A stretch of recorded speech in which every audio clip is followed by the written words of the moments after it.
Hello बच्चों, राधे राधे। कैसे आप सब लोग? आई होप आप सब लोग अच्छे होंगे। जैसा कि मैं आप सबको बताना चाहता हूँ कि मेरा नाम विवेक मिश्रा है और मैं आप सबका कान्हा कोचिंग सेंटर में स्वागत करता हूँ। बच्चों, आप लोगों से एक अनुरोध है कि अगर आप लोगों को हमारी वीडियो पसंद आ रही है तो प्लीज प्लीज हमारे चैनल को सब्सक्राइब कर दीजिए, लाइक कर दीजिए और अपने तमाम दोस्तों के साथ शेयर कर दीजिए, जिससे कि ज़्यादा से ज़्यादा लोगों तक ये वीडियो पहुंचे और उनको भी इस वीडियो का लाभ मिले। बच्चों, देर न करते हुए चलो क्लास की शुरुआत करते हैं। आज हम नए चैप्टर के साथ आपके साथ उपस्थित हैं। आज का जो हमारा नया चैप्टर होगा उसका नाम है त्रिभुज। ये हमारे चैप्टर नंबर 6 है। आज हम पढ़ेंगे त्रिभुज। ठीक है, तो पहले आप यहाँ पर चैप्टर डाल लीजिए। चैप्टर हमारा कौन सा है? चैप्टर नंबर है 6। इसका नाम क्या है? इसका नाम है त्रिभुज। इसका क्या नाम है? इसका नाम है त्रिभुज। ये इसका सिंबॉलिक फिगर होता है, उसका ऐसे दर्शाते हैं। ट्रायंगल बोलते हैं इंग्लिश में। तो बच्चों देखिए, हमारा उद्देश्य क्या होता है? अगर हम कोई भी चैप्टर शुरू करते हैं तो हमारा मेन उद्देश्य यही होता है, किसी भी चैप्टर की शुरुआत करने से पहले पहले हम उस चैप्टर को बेसिक से एकदम मूलभूत आधार से उसको समझें, उसका कॉन्सेप्ट क्लियर करें, उसके कॉन्सेप्ट को समझें कि वो चीज है क्या, जो चीज हम पढ़ रहे हैं या पढ़ना चाह रहे हैं। जब हमारी चीजें कॉन्सेप्ट क्लियर हो जाती हैं तब आप प्रश्नावली के सवाल लगाएंगे तो आपको सवाल लगाने में आसानी होगी और हमें बताने में आसानी होगी। ठीक है ना? तो देर न करते हुए पहले हम चैप्टर की शुरुआत करेंगे। देखिए, सबसे पहले हम समझेंगे त्रिभुज होता क्या है। पहले उसकी डिटेल में समझेंगे, इसके बाद हम चलेंगे प्रश्नावली की तरफ। ठीक है ना? इसलिए आराम से पहले इसको समझिए। भागने की जल्दीबाजी की जरूरत नहीं है। जब आप एक बार इसका कॉन्सेप्ट क्लियर कर लेंगे फिर आपको सवाल लगाने में आसान होगा। चलो, पहले हम बात करेंगे कि त्रिभुज क्या होता है। देखो, हम त्रिभुज क्या होता है आप एक चीज समझो। त्रिभुज जो है ना बच्चा, त्रिभुज जो है एक आकृति है। त्रिभुज एक कैसी आकृति है? एक मिनट, एक थोड़ा से वो हो गया। त्रिभुज एक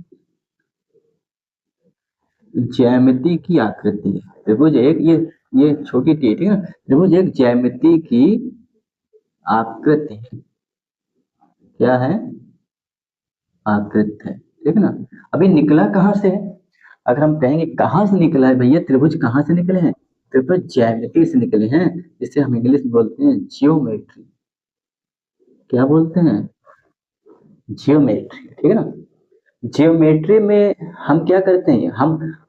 जियोमेट्री में हम वस्तुओं का, आकारों का, क्षेत्र मतलब क्षेत्रफलों का, हर चीज का क्या करते हैं? अध्ययन करते हैं। तो सभी आकृतियों का अध्ययन किस में करते हैं? जियोमेट्री में। हमने क्या बोला? सभी आकृतियों का अध्ययन हम जियोमेट्री में करते हैं और इन्हीं जियोमेट्री से एक आकृति निकल, इन्हीं जियोमेट्री का ही एक आकृति कौन है? त्रिभुज है। क्या है? इन्हीं ज्योमेट्री का एक आकृति क्या है? त्रिभुज है। इन्हीं ज्योमेट्री से, देखो ज्योमेट्री में बहुत सारी आकृति होती है। पहले आप इनको समझो, ज्योमेट्री क्या होता है। देखो, ये ग्रीक वर्ड है। कैसे वर्ड है? आप लिख लीजिए, ये एक ग्रीक शब्द है। कैसे शब्द है? ग्रीक शब्द है। इस बना कैसे? ये बना है जियो और प्लस मेट्रॉन। किससे बना है? जियो और मेट्रॉन। जियो का मतलब होता है बच्चा अर्थ। क्या होता है अर्थ? अर्थ का मतलब होता है बच्चा पृथ्वी। और मेट्रो का मतलब होता है बच्चों मापन। क्या होता है? मापन। ठीक है ना? अब मापन किसका मापन करोगे भैया? पृथ्वी का मापन। तो मेट्रो मतलब क्या होता है? मापन। जियो मतलब पृथ्वी, मतलब पृथ्वी का मापन।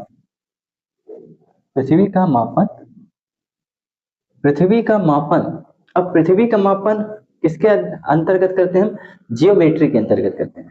अब समस्या क्या आती है कि भैया पृथ्वी का तो मापन करेंगे नहीं, पृथ्वी के अंदर समावेश, समावेश मतलब समावेशित या समावेश समग्र वस्तुओं का मापन। पृथ्वी के अंदर हम क्या करते हैं? समग्र वस्तुओं का मापन के लिए हम ज्योमेट्री का इस्तेमाल करते हैं। पुराने जमाने में क्या होता था कि ज्योमेट्री की मदद से हम क्या करते थे? इमारतों की लंबाई वगैरह, ऊंचाई वगैरह सब नापी जाती थी। ठीक है ना? बड़े बड़े, आज इन्हीं ज्योमेट्री की मदद से क्या करते हैं? खेतों को नापा जाता है। किससे नापा जाता है? खेतों का नापा जाता है। तो पुराने जब खेतों, इमारतें, इन सब चीजों को मापन के लिए हम जियोमेट्री का प्रयोग करते थे। किसका प्रयोग करते थे? जियोमेट्री का प्रयोग करते थे। तो जियोमेट्री क्या होता है? पृथ्वी का मापन। अब पृथ्वी का मापन मतलब पृथ्वी के अंदर समग्र वस्तुओं का मापन हम किसके अंतर्गत करते हैं? जियोमेट्री के अंतर्गत करते हैं। और हर एक वस्तु का मतलब एक अलग अलग आकार, अलग अलग साइज, हर चीज अलग अलग शेप, आकार, साइज सब होता है। तो कहने का मतलब इन्हीं जियोमेट्री से निकला हुआ एक आकृति कौन है? त्रिभुज। हम इनको एक नाम देते हैं, जैसे बोलते हैं कि ऐसी दिखने वाली संरचना को हम त्रिभुज नाम देंगे। पहले से ही चला आ रहा है कि भैया ऐसी दिखने वाली संरचना को हम त्रिभुज बोलेंगे, कोई फिक्स नहीं है। अब जिन्होंने बोल दिया भैया ऐसी दिखने वाली आकृति को त्रिभुज बोलेंगे, उनको त्रिभुज बोल दिया जाता है। इन्होंने बताया भाई ऐसी आकृति जो दिखती है उनको हम त्रिभुज बोलते हैं। ठीक है, देखो जो हम अब हमने एक बार वन शॉट लेते हैं, ज्योमेट्री की ही एक आकृति कौन सी है? त्रिभुज है।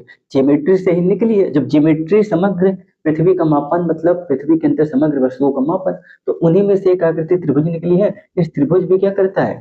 त्रिभुज भी चीजों को मापता है। पुराने जमाने में क्या होता है, मिस्र में पिरामिड होते थे। पिरामिड नील नदी थी, जब वहां पर बाढ़ आई, बाढ़ के बाद खेतों का मापन समकोण त्रिभुज के आधार पर ही वहां पर किया जाता था। ठीक है ना, तो कहने का मतलब ज्योमेट्री क्या होता है थोड़ा थोड़ा समझेंगे, ने ज्यादा डिटेल में नहीं जाएंगे, क्योंकि अभी हम त्रिभुज पढ़ रहे हैं। हमारा मेन फोकस क्या है? हमारा त्रिभुज।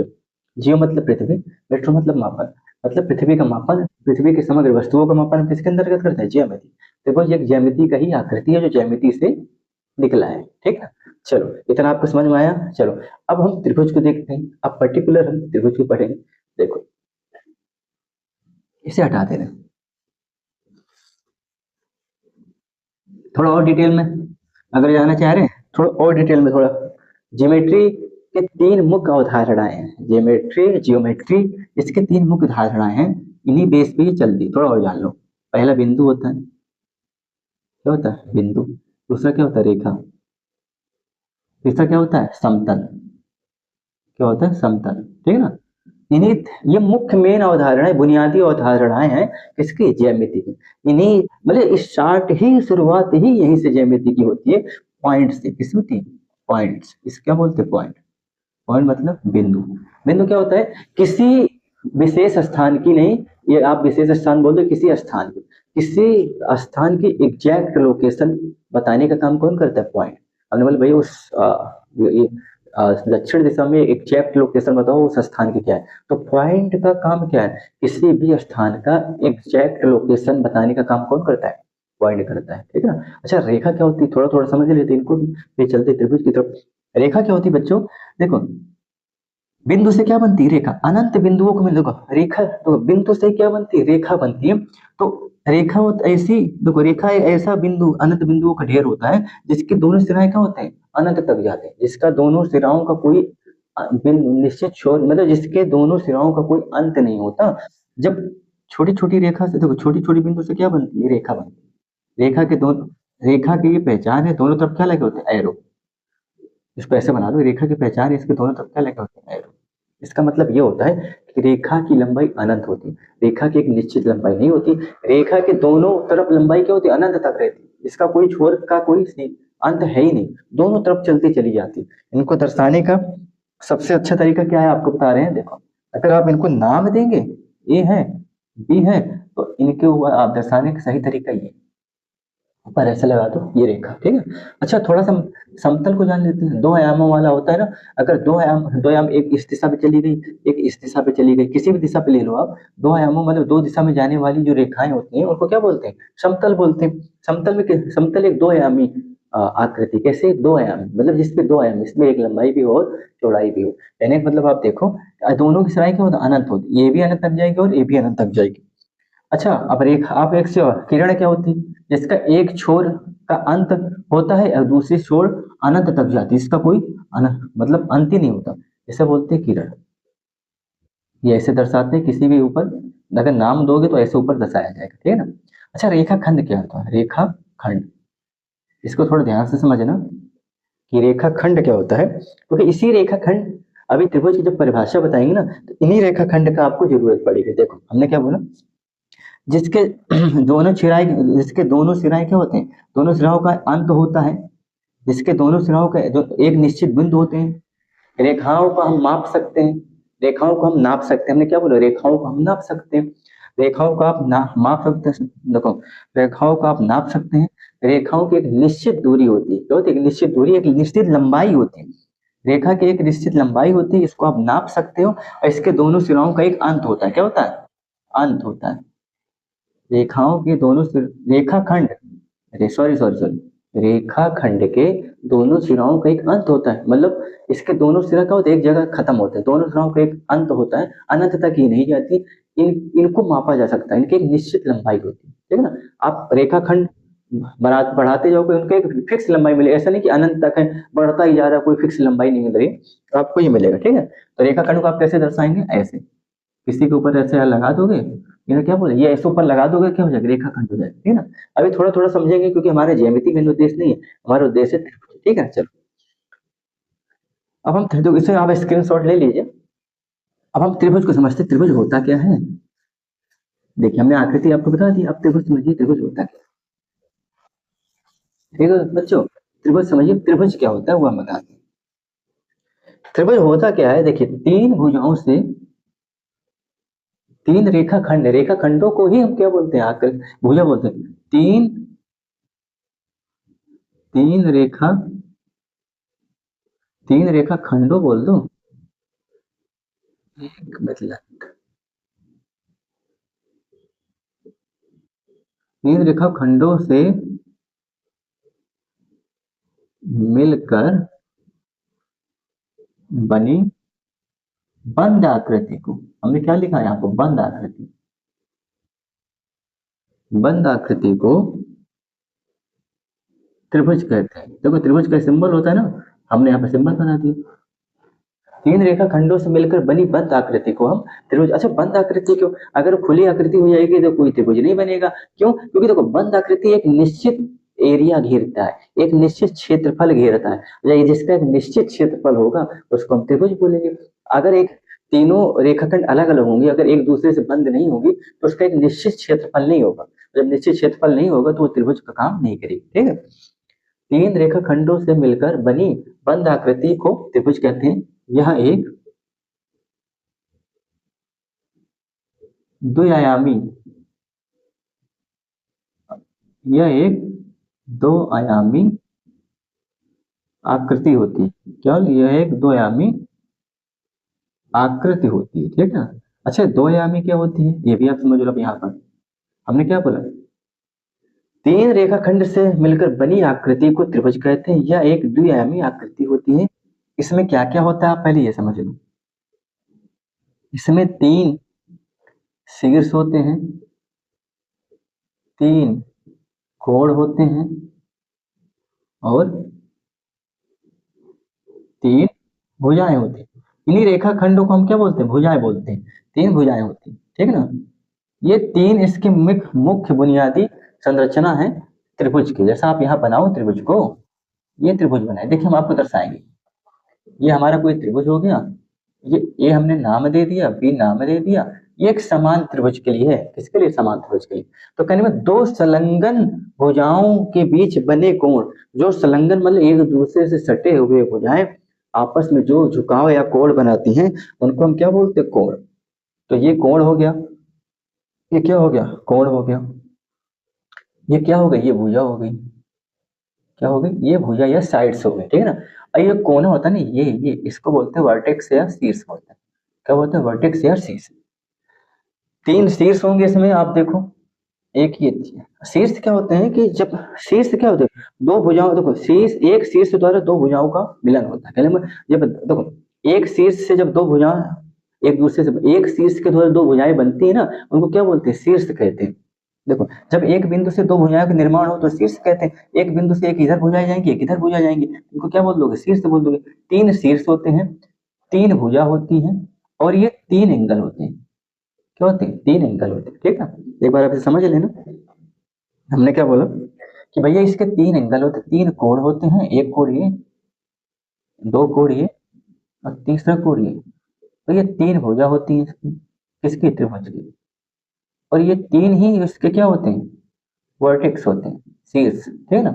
एक त्रिभुज की तीन जो मुख्य उदाहरणाएं होती हैं, आपका तीन शीर्ष, तीन भुजा और तीन कोणों से मिलकर त्रिभुज बनता होता है, ठीक है। पूरा खेल भुजा और कोण का ही, क्योंकि वो जो बंद आकृति है ना, वो कोण और भुजाओं से ही मिलकर बनी होती है, तो पूरा खेल किसका है, भुजाओं और आकृति का। और ये भुजा रेखा खंड को ही हम भुजा बोलते हैं, ठीक है ना, क्योंकि रेखा खंड से ही मिलकर त्रिभुज आकृति बनती है, बंद आकृति, ठीक है ना।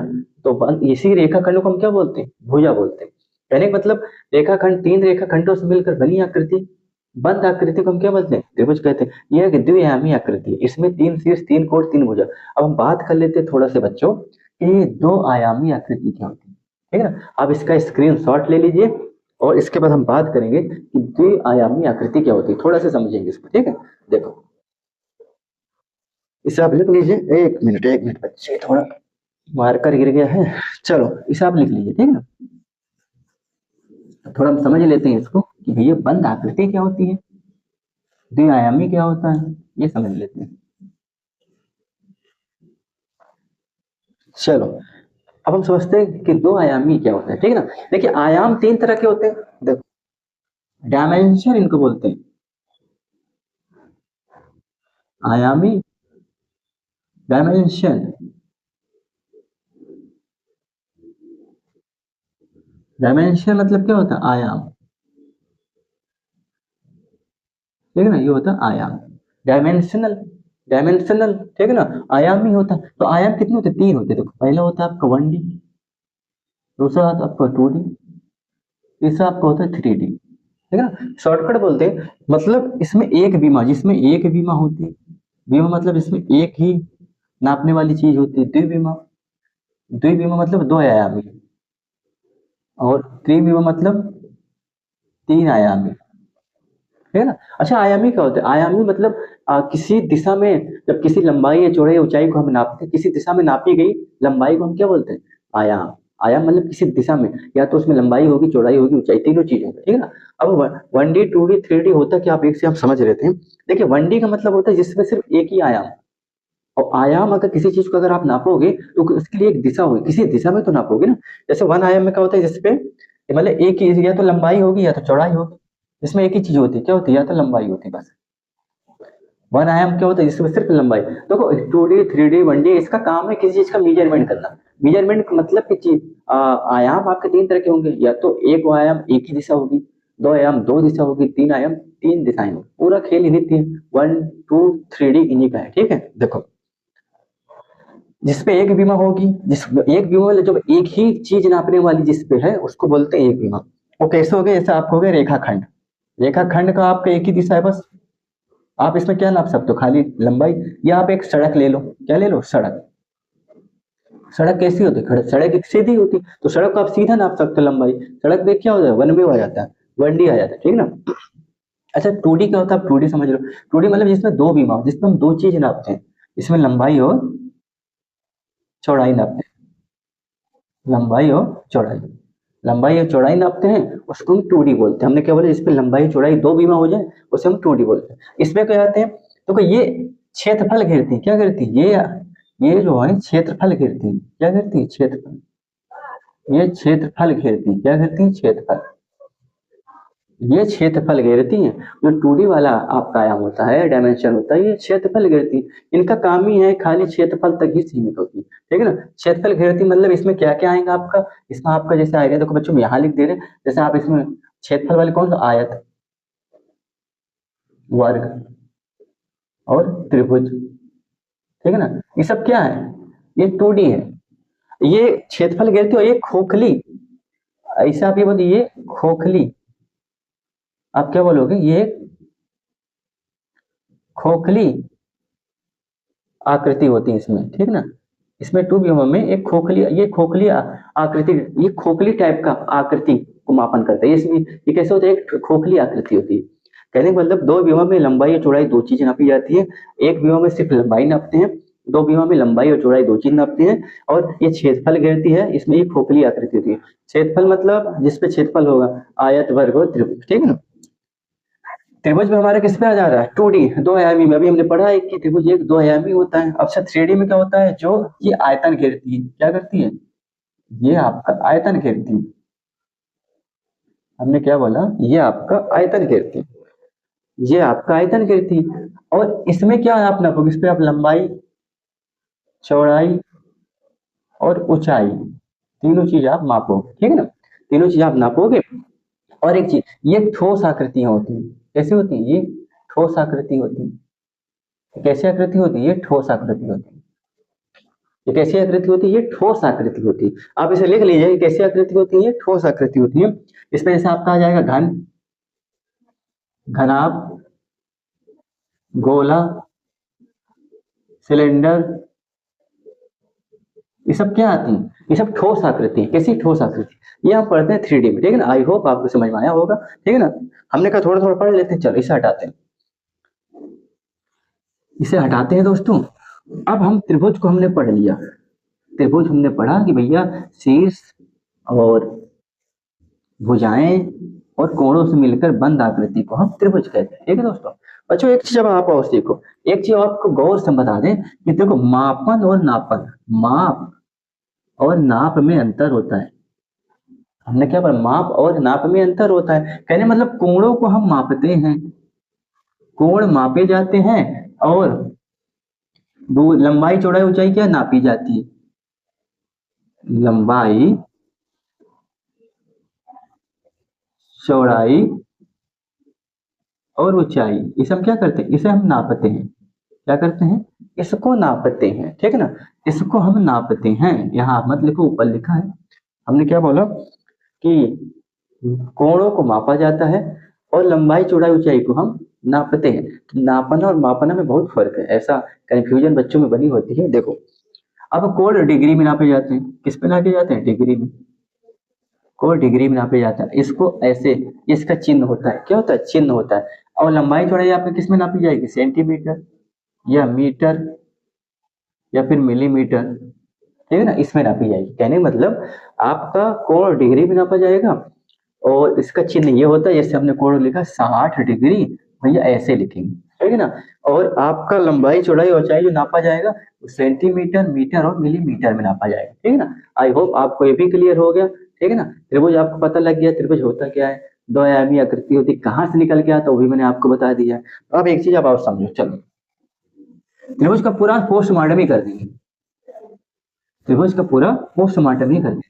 देखो अब त्रिभुज तो आपने पढ़ लिया, अब त्रिभुज का क्लासिफिकेशन भी होगा, जब क्लासिफाइंग किया जाता है ना, वर्गीकरण किया जाता है किसका, त्रिभुज का। भाई त्रिभुज तो आपने पढ़ लिया, आपने अभी जो त्रिभुज पढ़ा वो एक सामान्य त्रिभुज का वो पढ़ा है अपना, कि जो सामान्य त्रिभुज किस किस गुण धर्म को प्रभावित करता है, किसके गुण धर्म को अपनाता है, ठीक है।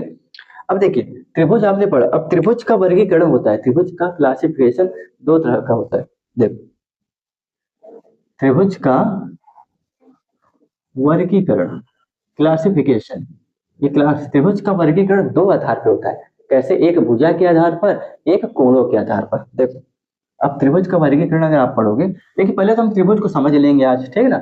आज अगर हम त्रिभुज समझ लिए फिर हम पढ़ेंगे प्रकल्प प्रश्नावली 6.1। देखो त्रिभुज का वर्गीकरण पहले ऐसा दो बना दिए हम, देखो पहले भुजा के आधार पर, एक होता है भुजा के आधार पर और एक होता है कोणों के आधार पर। किसके आधार पर, कोणों के आधार पर, ठीक है ना। हमने क्या बोला कि भैया त्रिभुज हमने पढ़ लिया, त्रिभुज का पूरे डिटेल। अब त्रिभुज का वर्गीकरण दो आधार पर होता है, एक कोणों के आधार पर, एक भुजा के आधार। अच्छा भुजा के आधार पर कितने प्रकार के त्रिभुज होते हैं, तीन तरह के होते हैं। कितने प्रकार के, तीन तरह के। देखो पहला समबाहु त्रिभुज, कौन से होते हैं, समबाहु त्रिभुज। और दूसरा आपका होता है समद्विबाहु त्रिभुज, दूसरा क्या होता है आपका, समद्विबाहु त्रिभुज, ठीक है ना। और तीसरा क्या होता है आपका, तीसरा आपका होता है विषम बाहु त्रिभुज। कौन सा होता है, विषम बाहु त्रिभुज। अच्छा इनमें जो प्रॉपर्टी लगेंगी भुजाओं वाली ही लगेंगी, इनमें जो प्रॉपर्टी लगेंगी, इनमें जो प्रॉपर्टी लगेंगी दोस्तों ये भुजाओं वाली ही लगेंगी। क्यों, कौन सी लगेंगी, ये भुजाओं वाली ही लगेंगी। अच्छा कोणों के आधार पर कितने प्रकार की होती है, ये भी तीन प्रकार की होती है। पहला न्यून कोण, न्यून कोण त्रिभुज, कौन सा होता है, न्यून कोण त्रिभुज। दूसरा क्या होता है, समकोण त्रिभुज, कौन सा होता है, समकोण त्रिभुज। और तीसरा क्या होता है, अधिक कोण त्रिभुज, कौन सा होता है, अधिक कोण त्रिभुज। कौन सा होता है, ये होता है अधिक कोण, ठीक है ना। कहने का मतलब हमने कि त्रिभुज का वर्गीकरण दो आधार पर होता है, एक भुजाओं के आधार पर होता है, देखो थोड़ा सा हाईलाइट कर देते, एक होता है भुजाओं के आधार पर, एक होता है कोणों के आधार पर, ठीक है ना। अब तो भुजाओं के आधार पर कितने प्रकार के त्रिभुज होते हैं, समबाहु त्रिभुज और समद्विबाहु त्रिभुज और विषम बाहु त्रिभुज। और कोणों के आधार पर कितने प्रकार के होते हैं, न्यून कोण त्रिभुज, समकोण त्रिभुज और अधिक कोण। मतलब त्रिभुज का निरूपण या क्लासिफिकेशन दो आधार पर होगा। क्यों? क्योंकि दो ही चीजें दे ही रखी पूरे त्रिभुज में, एक भुजा एक कोण, बाकी वर्टेक्स दे रखे तो वर्टेक्स तो हर चीज के होते हैं। तो त्रिभुज का दो ही पूरा पूरा खेल कोण और भुजा का है। अब इन्हीं के प्रॉपर्टी, इन्हीं की चीजों को हम पढ़ेंगे प्रश्नावलियों में, तो आप समझिए भुजा के आधार पर तीन प्रकार के होते हैं और कोणों के आधार पर भी तीन प्रकार के होते हैं। अब थोड़ा सा इनके विषय में जान लेते हैं, थोड़ा थोड़ा जान लेते हैं होते क्या, ठीक है ना। चलो पहले भुजा के आधार वालों को समझ लेते हैं कि भुजा के आधार वाले क्या होते हैं, पहले हम इनको समझ लेते हैं, ठीक है। चलो ये हम मिटा दे रहे हैं, आप इनका स्क्रीनशॉट ले लीजिए, इन्हें हम मिटा दे रहे हैं, ठीक है, आप इनका स्क्रीनशॉट ले लीजिए। पहले इनको हम समझ लेते हैं भुजा के आधार पर क्या होते हैं। समबाहु त्रिभुज क्या होती है ये समझ लेते हैं, थोड़ा थोड़ा समझेंगे। देखो पहले हम समझते हैं समबाहु त्रिभुज क्या होता है। क्या समझेंगे? समबाहु त्रिभुज क्या होते हैं, ठीक है ना। तो ये भुजा के आधार पर इसका वर्गीकृत किया गया ना, तो पूरा प्रॉपर्टी भुजा का ही लगेगा। देखो ऐसे त्रिभुज जिसके तीनों भुजाएं बराबर होती है, ऐसे त्रिभुज जिसके तीनों भुजा क्या होती है बराबर। अभी कोणों की बात नहीं करेंगे भैया, समबाहु त्रिभुज के तीनों कोण 60-60 अंश होते हैं, इससे बात नहीं करेंगे, ठीक है ना। अच्छा एक चीज है, पहले इनको त्रिभुज की एक और प्रॉपर्टी आप सीख लीजिए। त्रिभुज के विषय में हमने आपको हर चीज तो बताया, एक चीज और आप समझिए फिर इनको पढ़ेंगे, ठीक है। त्रिभुज के तीनों आंतरिक कोणों का अंतः कोणों का योग कितना होता है? 180 है, 180 होता है, ये भी आप सीख लो। अगर कोई एक नॉर्मल त्रिभुज आपका हमने बना रखा है, तीन कोण होते हैं त्रिभुज में, ये ए है, ये बी है, ये सी है, तीन कोण होते हैं। अब त्रिभुज के तीनों अंतः कोण मतलब क्यों अंतर वाले कोण की बात हो रही है। त्रिभुज के तीनों अंतः कोणों का योग कितना होता है बच्चों, आप ही बता दो। ये होता है 180, कितना होता है 180, ठीक है ना। एक ये भी आप याद कर लें, त्रिभुज के तीनों अंतः कोणों का योग कितना होता है 180 अंश होता है। देखो अब हम समबाहु त्रिभुज की बात कर ले, थोड़ा थोड़ा इनके विषय में जान लेते हैं। समबाहु त्रिभुज क्या होते हैं? ऐसे त्रिभुज हम भुजा के आधार पर जो वर्गीकृत किए तो पूरा प्रॉपर्टी भुजा के आधार पर ही जानेंगे। अभी ये नहीं जानेंगे भैया समबाहु त्रिभुज के तीनों कोण 60-60 अंश के होते हैं, ठीक है ना। देखो समबाहु त्रिभुज ऐसे त्रिभुज जिसके तीनों भुजाएं क्या होती है आपस में बराबर होती हैं। क्या होती? मतलब ए भी भुजा, ए भी भुजा, ए भी भुजा। ऐसे त्रिभुज जिसके तीनों भुजाएं आपस में बराबर होती हैं उनको हम समबाहु त्रिभुज कहते हैं। क्या कहते हैं? समबाहु त्रिभुज कहते हैं, ठीक है ना। तो ऐसे त्रिभुज, ये तो आपको पता ही होगा, ऐसे इस लिखवाने की जरूरत तो है नहीं। ऐसे त्रिभुज, एक मिनट, ऐसे त्रिभुज जिसकी तीनों भुजाएं आपस में क्या होती हैं? बराबर होती हैं। इसके तीनों भुजाएं आपस में बराबर होती हैं, उन्हें हम क्या कहते हैं? उन्हें समबाहु त्रिभुज कहते हैं। क्या कहते हैं? उन्हें हम समबाहु त्रिभुज कहते हैं, ठीक है ना। हमने क्या बोला? ऐसे त्रिभुज जिनकी तीनों भुजाएं आपस में बराबर होती हैं उनको हम क्या बोलते हैं बच्चा? उनको बोलते हैं समबाहु त्रिभुज। क्या बोलते हैं? समबाहु त्रिभुज। समबाहु त्रिभुज में क्या होता है? तीनों भुजा आपस में क्या होती है? बराबर होती है, ठीक है ना। जिसके तीनों भुजाएं आपस में बराबर होती है उनको क्या बोलते हैं? समबाहु त्रिभुज बोलते हैं। और इनके तीनों कोण कितने होंगे? तीनों कोण 60-60 अंश के होंगे। कितने होंगे? 60-60 अंश के तीनों कोण होंगे, ठीक है ना। ऐसे त्रिभुज जिसके तीनों भुजाएं बराबर होती हैं और तीनों कोण 60-60 अंश के होते हैं, अरे मतलब हर एक प्रत्येक कोण कितने का, सॉरी, ऐसे त्रिभुज जिसके तीनों भुजाएं बराबर हो आपस में और प्रत्येक कोण 60 अंश का हो, प्रत्येक कोण 60 अंश का हो, उसको हम क्या बोलते हैं? समबाहु त्रिभुज बोलते हैं, ठीक है ना। चलो बच्चों आगे देख लेते हैं। समबाहु हमने समझ लिया।